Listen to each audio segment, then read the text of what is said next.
Autism is no longer rare. Today, 1 in 31 children is diagnosed with autism, and that number keeps rising. But what's even more alarming is how misunderstood this diagnosis has become. Online, you're going to hear a lot about neurodiversity or being proudly autistic. And listen, we 100% believe in respecting and supporting every single child. But for families navigating the daily realities of level 2 and especially level 3 autism, the truth is that this is not just a different way of thinking or something that's unique about their kid's personality.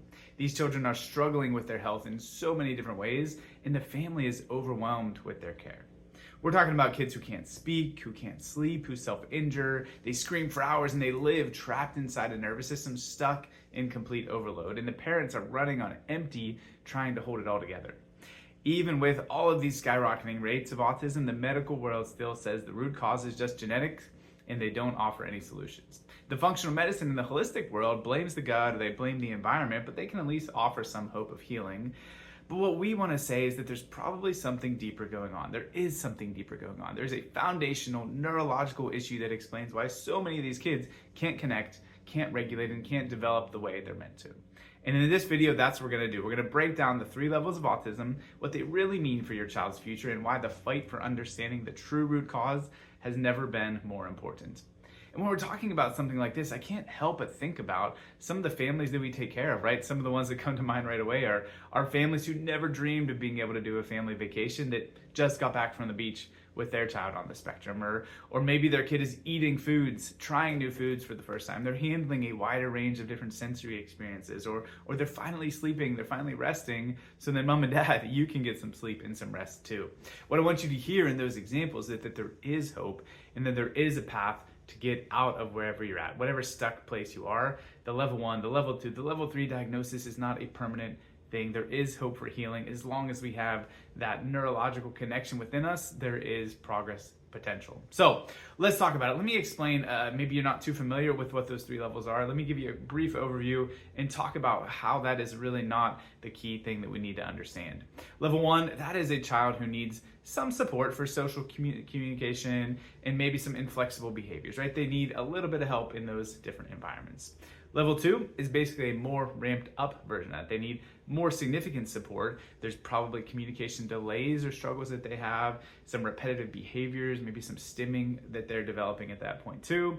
Then level 3 is massive support, right? There's severe communication delays or maybe a complete inability to communicate on different levels and extremely limited social interactions.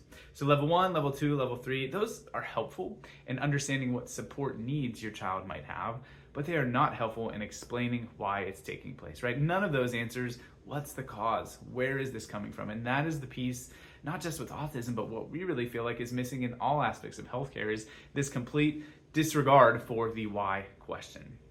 Let's talk about that. What we see is that there isn't just a genetic piece of this, there is a neurological storm and stress that is going on with these kids. So what does that typically look like? For us, we refer to it as the perfect storm journey.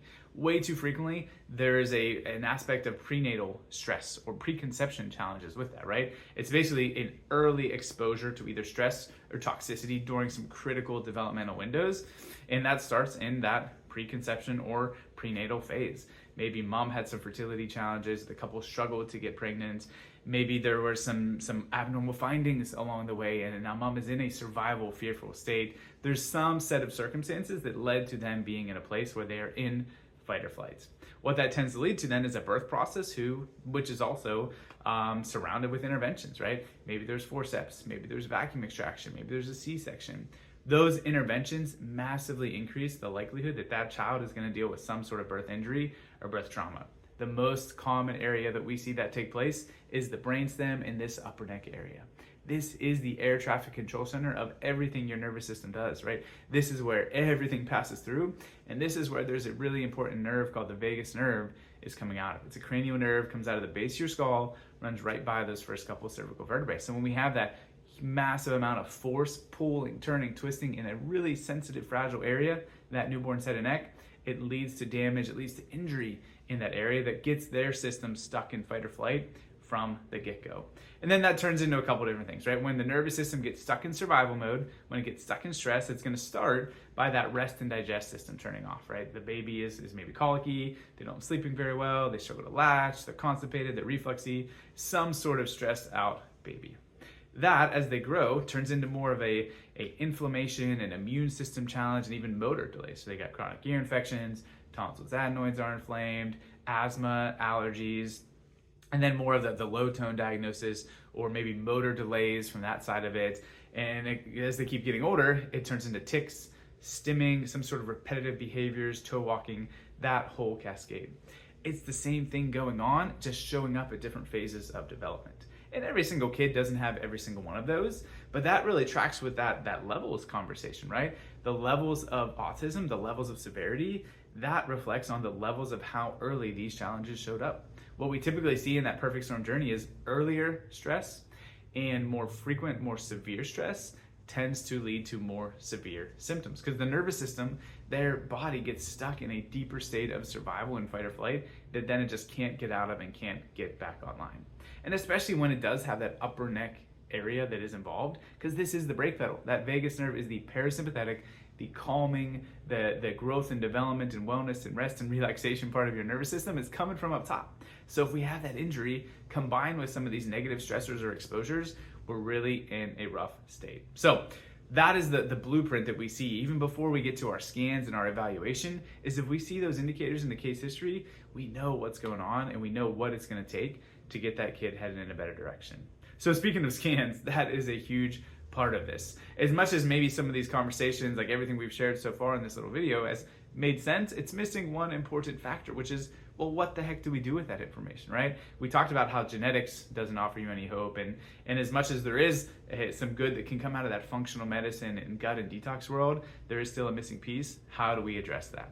That is what neurologically focused chiropractic care is all about.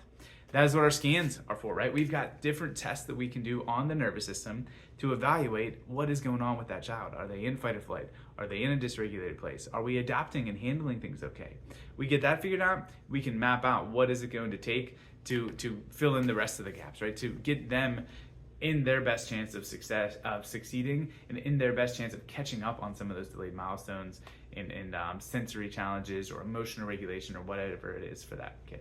So that's the key, is let's ask different questions. Let's not just ask how severe are the symptoms and what category do we fall into, but let's look at why is it taking place. If we get to the why, that is also the solution of how do we undo it? How do we get headed in a better direction?